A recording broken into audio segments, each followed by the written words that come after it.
Hi there, this is Sherry Hayes with momdelights.com, and today we're going to talk about teaching early math in a way that's fun, engaging, and cheap.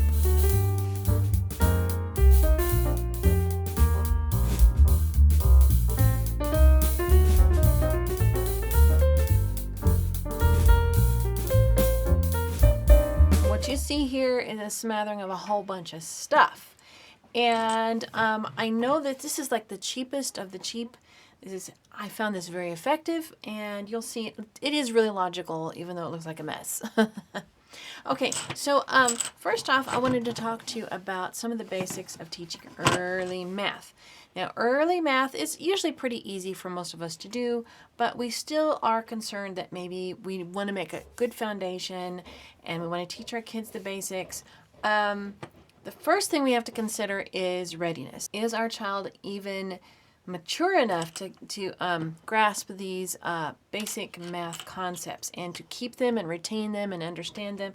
And you can start doing math concepts with little tiny kids, as young as 2, 3, and the like, just by pointing out objects in real life, counting things as you see them, doing colors, doing basic sorting things. And then as you get in the 4 or 5 year range, then you start talking about colors, doing maybe some formal activities, and they don't have to be like crazy.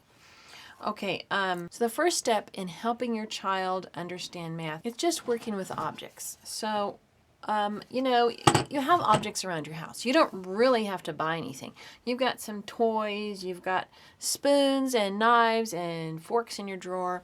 And, okay, so how many people we're having to dinner? So how many spoons will we need? How many forks will we need? How many cups will we need? And you just count those objects.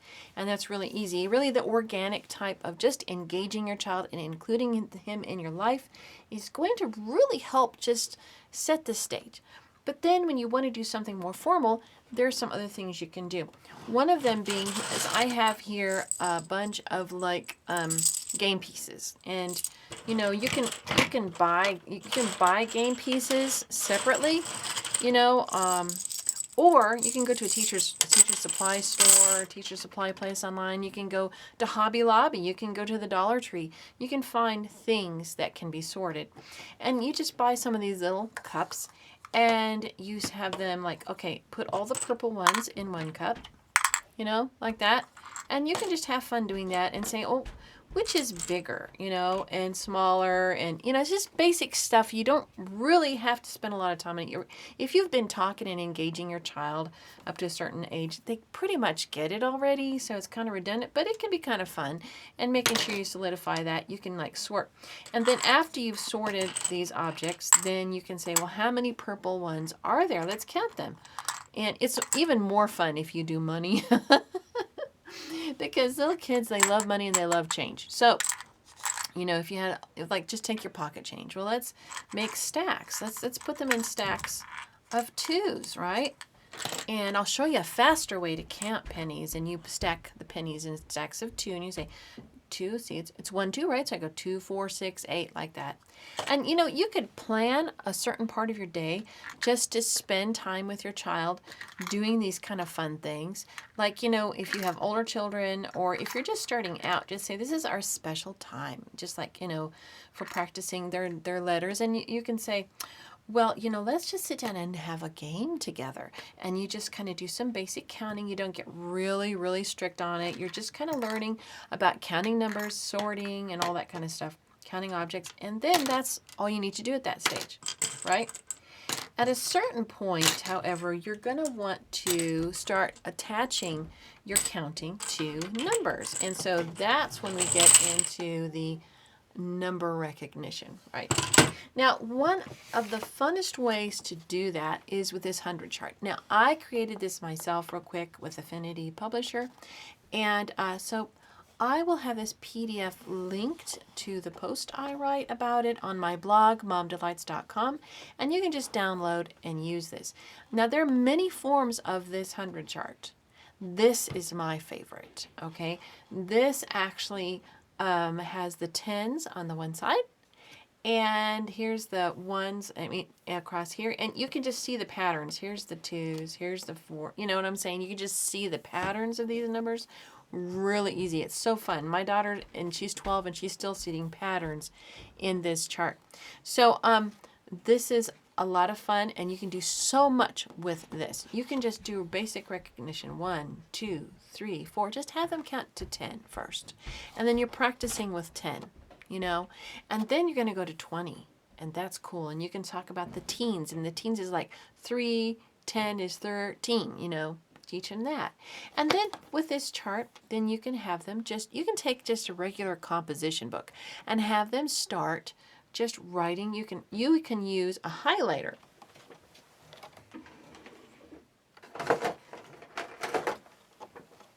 You can use a highlighter and write in a regular composition book, and just like use the lines and just write a number, and have them, you put their pencil on the highlighted one and just write that number after you. It's really easy, really cheap to do. And you can make that like your composition book is like your math book. And you can write down numbers, and then you can like write the number down and have them like make a box next to it. And they could like put 3 dots or whatever they like to draw next to it to represent like the number 3. And you can do that with even the larger numbers. And that's a lot of fun. It's really easy to do, really super cheap.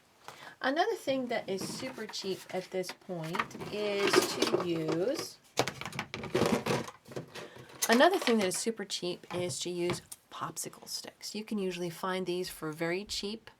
And you just, if you want to like learn 10s and 1s, this is really, really important to some of my children. I would bundle these in groups of 10, and we'd count them first, you know, and I'd say, see, this is a bundle of 10. And then we'd have our 10s and our 1s, and then we would tie that to this chart. Okay, so 11 would be 1 10 and 1 1. 12 is 1 10 and 2 1s, and we would just practice counting that back and forth. And then as we got to the higher numbers, now we're going to play some games, and they're really simple games like, okay, point to a number and I'll tell you what it is. And so they'll go like that, and I'd say, that's 26, and I'd say, is that right? They say, no, Mom, that's not 26, that's 46, you know, try to fake them out. Or you can say, okay, now I want you to find 35. And they'd be looking. Remember, 30 is the 10s and 5 is the 1s, and they find it. So there's so many cool things. And then you learn to skip count on here, finally. 2, 4, 6, 8, 10. And then you notice that here's a 2, here's 4, 6, and it just repeats. And you just look at those patterns. How cool. And the 10s, oh my goodness, the 10s are like the first one you want to learn, right? 10, 20, 30, 40, 50, 60. They feel so good. You can count to 100 by 10. Hey, they go, hey, you know what? I can count by 100 by 10s and stuff like that. You know, it's really fun. And the first time they can count to 100, oh my goodness, they are just amazing. And the cool thing with this is that you can take a wipe-off marker. Here, you've got one right here. You can take a wipe-off marker and say, circle the 5s. Okay, 5, 10, 15, 20. Or if they can just scribble, that's okay. Right? Okay. So anyway, and then you can just wipe it off. So what I've done with this one, and you can take this chart and you can stick it in a page protector and it'll work just fine. What I've done with this is I've laminated with just some 3mm, and so it's just like, you know, wipe off. You can do so much with this. You can do amazing things with the hundreds chart. This is like amazing. Okay. Now the next thing that is really cool to do with early learners is like dice. You know, dice are so fun. You can do a million things with dice. And you can take these dice and you can roll them and just count the dots and say, what number is that? And then find it on the hundreds board. Okay, that's 1. Where's it at? Oh, right there, right? And then you can just have a great time with this. All right. And so after you kind of got this basically down, then you might want to introduce maybe some old books, right? You know, I've got to introduce this to you as well. This is Ruth B. Chick's book, The 3 R's, and she goes into a lot of detail. She has like, here's reading, writing, and arithmetic. This is basically how to teach your child at these different levels. This is still in print. You can find this easily. And she kind of explains the progression and, you know, how you should look at your little child when you're trying to teach them basic math. It's really a very good read, very interesting, and it's very helpful. So this is good. The 3 R's by Ruth B. Chick. It's like bee and chick. So this is really a good book. This would help you. But anyway, in there she talks about all this stuff. Another thing to use with your little kids is dominoes. And this is like a Dollar Tree. I don't know if they offer this at the Dollar Tree anymore, but they're pretty cheap. And that's okay, because when you have little kids, you know, they lose things, right? But we also have some like some ceramic ones. I don't know if it's ceramic, but some of them really heavy plastic ones. And I used to keep them in a bag, and I used to use these over and over again. So that's really a lot of fun to use that. And then, you know, with dominoes, what you can do is now you're doing number recognition, but now you're adding, right? So this is 2 and 2. What are 2 and 2? 4, because 1, 2, 3, 4, and you can practice that back and forth. That makes it easier. And you can actually play the dominoes game with them just to have them kind of recognize things, and that's fun too. But you can actually start doing basic addition with that, addition and subtraction. So that's kind of a fun thing to use. Here's something extra that my husband bought for. Oh yeah. Here are 2 things that are kind of fun. Okay, so these dice, we're moving from the dots to actual numbers. And these are fun because you can do it for number recognition. You can do addition, subtraction, multiplication, division with these. I think I have 4 of them total. No, maybe 6. Anyway, and some of them, like here's the ones that this goes to 1, 2, 3, 4, 5, 6. This goes to 12. And so you use these together to combine them. And you can do, like, for little kids who are just learning, you might want to do 2 with just 1, 2, 3, 4, 5, 6. And then increase it as they increase in their knowledge. Or if you have like a younger and an older child together, you can mix it up. You can give the older child the higher dice, the younger child the lower dice, and they can do math problems back and forth that way. That's fun too. My husband, he bought me these really cool ones one year. I'm going to try to find out if you can get them still, but this has money on it, which, man, this can be fun. Like if you combine it with some, you know, play money, or this, Donna Young used to have these free, but I don't know if she does anymore. Anyway, so I printed these out and cut them out, and so we would like combine these together, and we would play like shopping games and different things like that. That was a lot of fun. Like one thing we did, and this is kind of more than just basic. I'll talk to that. Never mind. Okay, but anyway, these are kind of fun, and if you attach this to actual real like change, and then they look at the numbers and they look at the change, helps them associate when they're first starting out, that can be good. And so you want to get them into basic operations. That's addition, subtraction, multiplication, and division, just the basic stuff. And when we're doing that, it helps to have something to help us, to keep us on track. Now this book right here, you can get this reprinted. This is from the 1940s. This is called Number Stories. I adore this book. The beginning part is just it's a story about some monkeys, okay? And it's this family, and they're going in there's about these monkeys. And this is Jojo. And when you're reading about Jojo, they talk to you about, like, who's the littlest in the family, what's the biggest coconut, you know, who has the biggest banana, stuff like that. And so it's just some basic stuff. And it's a little story about some cute little monkeys, like how many parrots are in the picture. Can you see that? What is the biggest coconut tree, coconut palm? And see here, here's the family. And so, you know, and it asks you these questions, and sometimes they have a whole page just devoted to asking the question. This is mostly the storyline here. And then they start getting, oh, here you go. Here's introducing the numbers. Isn't that so sweet? And it's just so quaint. I love it. And here's another one. Like here, I have 5. Here are 5 bananas. And, oh, it's just so fun. But anyway, so, and then it goes into tens, counting by tens, right here. Back here, it's another storyline, and it's about Frisky the bear. And, oh, this really helped my little girls. to learn just the basics of math. This is really fun to do. Okay, so then there are other old books, and one of them, which you can find these in print, is Ray's New Primary Arithmetic and Ray's Intellectual Arithmetic. Now, Ray's New Primary Arithmetic basically introduces things, but you have to really use your own doings in order to get the kids to understand the concepts. I mean, they introduce them in a precursory way, but you have to do a lot of work on the side in order to get, you know, these are the basic math facts, but you just couldn't teach these 2 pages unless you went over and over and over these 2 pages, which I think they may have done back then, in order to teach this edition. I mean, I think you'd have to have them memorize this, and you'd go over these just to basically introduce, and then there was a lot of memorization back then, right? So anyway, but it helps you to get your brain kind of wrapped around it. But then here's this cool one, and this cool one is just full, it's intellectual arithmetic, which basically just do it all in your brain.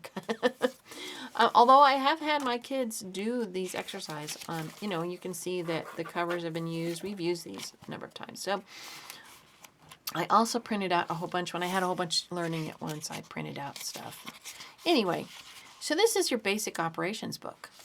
But it doesn't just go over the operations. It gives a kid some brain exercises. Okay, so there are oodles and oodles and oodles of story problems. James had 2 apples and gave 1 to his brother. How many had he left? And they give the answers. In the original, the answers were everywhere. It just, kids were expected to look and try to figure it out with the answers there. And I, you know, that's the way we do all of our math. I give my kids all the answers. And so they work through the problem, and then they look at the answers to see if they're on the right track. And, you know, they're pretty honest. They really do want to learn it. So we really don't have problems with them copying, as long as, you know, I'm involved. But anyway, so, yeah, there's counting stuff in here that's kind of cool. They're really good exercises. Okay, like 5 and 8 and 5 and 8 and 5 and 8 and 5 and 8 are how many? So you got to figure that out in your brain. 7 and 3 and 5 and 2 are how many? You got to do that in your mind. $7 and $5 and $3 are how many dollars? So this really is an exercise in your brain. And this whole book is just pretty much brain exercises in math. And you have to sit and you have to think it through. And so it's not like, you know, a page full of problems and it's boring and stuff. This, you have to think about it. But it does take mom participation to do this book. So every once in a while, probably a good idea, but a lot of us are kind of busy. I can't imagine that. But when you're working with little kids, you're going to have to put in the time to get the basics down so that after you've built that foundation, then when you go to the higher math, they're not struggling to try to understand basic principles. Now here I have some Hamilton's arithmetics that I printed out myself. This is 3rd grade level, 2nd through 3rd, and 3rd through 4th. So and so this is something that I've used. Now Wentworth also, let me show you that real quick.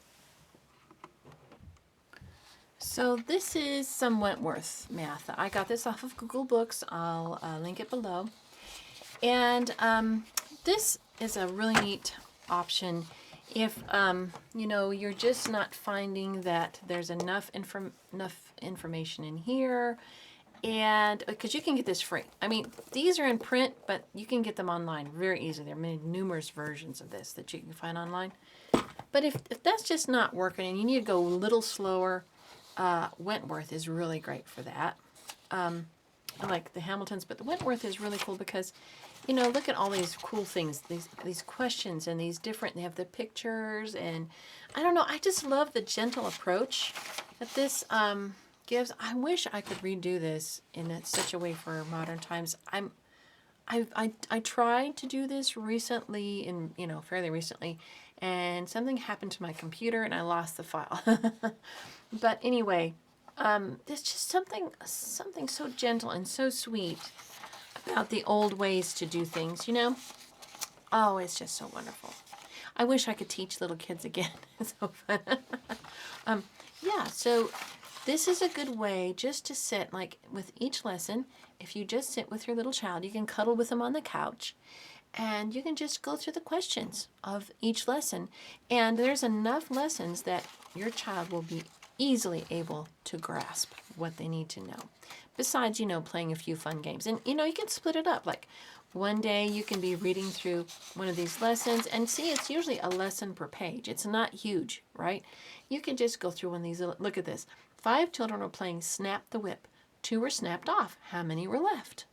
Isn't that sweet? So you can just sit and cuddle with them, and you can just talk about the pictures and what the little kids and how they used to dress, and it's really gentle, really easy. Look, here, on lesson 15, they're on the number 6. How sweet is that, right? And this would be so easy to take a little person through this book and learn these important concepts. Lesson 24, you're only on the number 7. And Hamilton's kind of follows that same thing. They usually tend to work in number families. In other words, so we think about, we're thinking that numbers are going like, okay, you got to use all your addition, all your subtraction, all your multiplication, all your division. But in these books, they combine all that and they just work in a family. Like, how many different ways can you make 18? Right? Using addition, subtraction, multiplication, and division. How many different ways can you work backwards and forwards within the number 18? Isn't that crazy? It works numbers so well that by the time your child is done with this kind of a thing, they will be on top of it. And like we talked about before, you want to make sure that you've got time and money in there. And the cool thing about it is that these books, they incorporate that. Like here's, that's third. Let me see. Usually they have like something, this is really cool. Look at this. This is in the second one. Look, they have little games that you can play. This one is a game you can play with other children. We don't have that, but like this game, my little girl loved this game idea. Go upstairs as quickly as you can by adding the 2 numbers on each step. So we put little index cards, and we put these numbers, and she had to add each number she went up the steps. That was fun. And then we played this game on the sidewalk. We drew these numbers on the sidewalk, and she practiced that way. That was a lot of fun. They're going to this, but it's a lot of fun. It's a lot of fun. There's so many cool things, and like I said, they're incorporating all the different operations together. And they kind of do it in even a more logical way than we do today. So anyway, they usually include time in here. I got off track, didn't I? But they include time just as part of, okay, this is how you live, right? Roman numbers and telling time. So they teach you, how many times have we seen like a neat clock that was in Roman numerals, and we'd ask their child, okay, so what time it is? Like, I don't know those numbers. Well, this is a reason why to learn them, so that you can tell time on an old clock face, because we still like those vintage clocks, don't we? And this has a little bit of money in it. That's good. And see, they even incorporate like the domino type thing in here. See, here's dominoes, right? And so just basics. Here's the sticks, just like we do. So anyway, so at a certain point, they're going to, with all this going on, hopefully they'll have addition, subtraction, multiplication, and division memorized.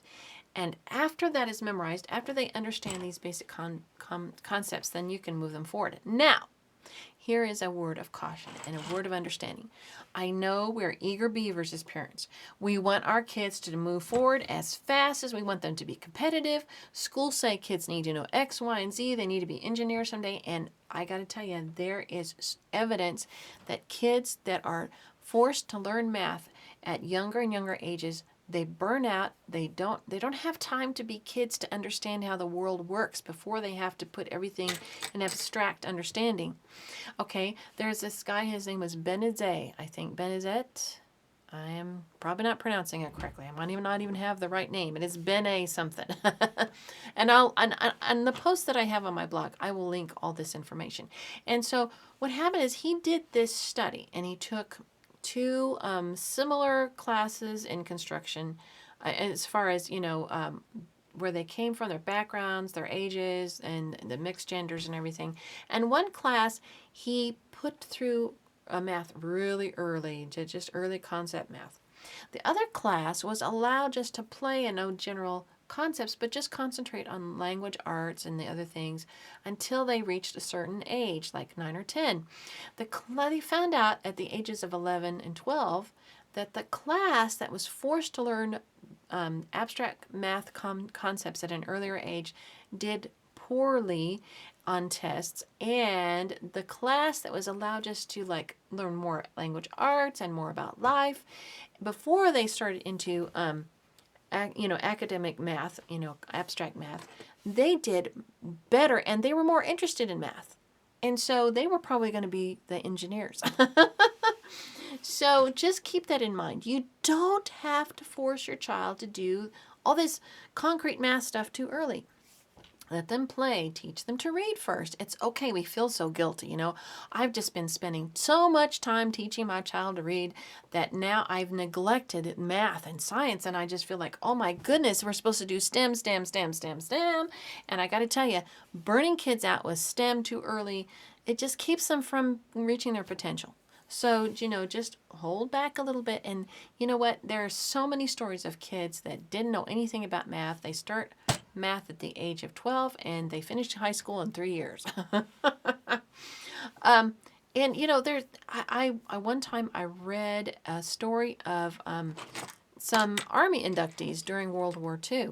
And they would take people from backwoods situations that weren't that literate, and they had special classes, and you would be amazed at how fast they were able to teach these adult people basic math and reading. Now, there weren't that many back then, but they still had some. They had draftees, right? So it's not like they always had the brightest of the bunch.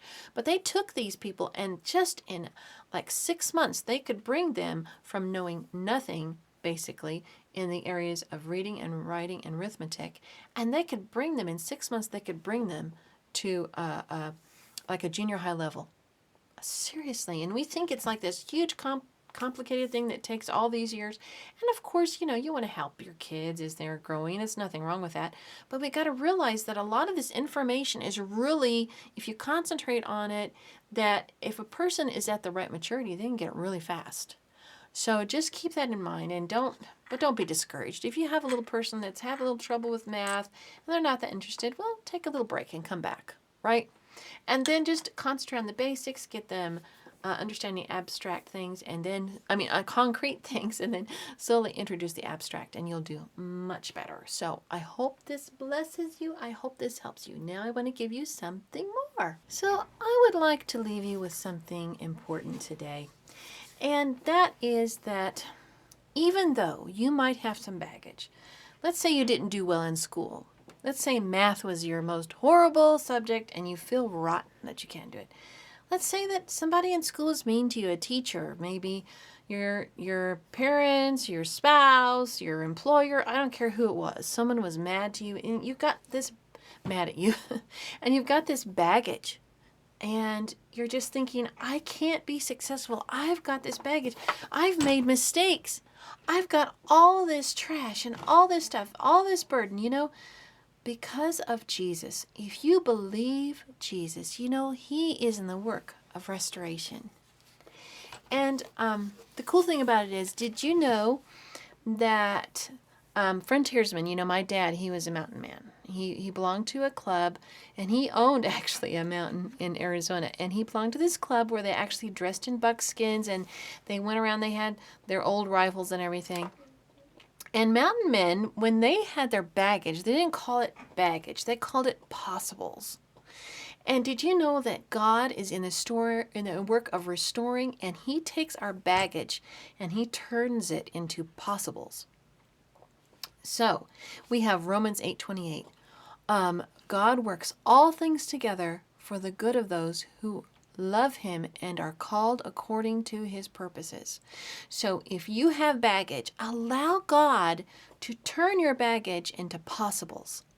What are the possibles in your life? Well, you were hurt by someone. Say, Lord, heal that and show me how that can be used in my life for possible. So maybe you can be kinder to someone because you were hurt in that area. Maybe you'll have special patience.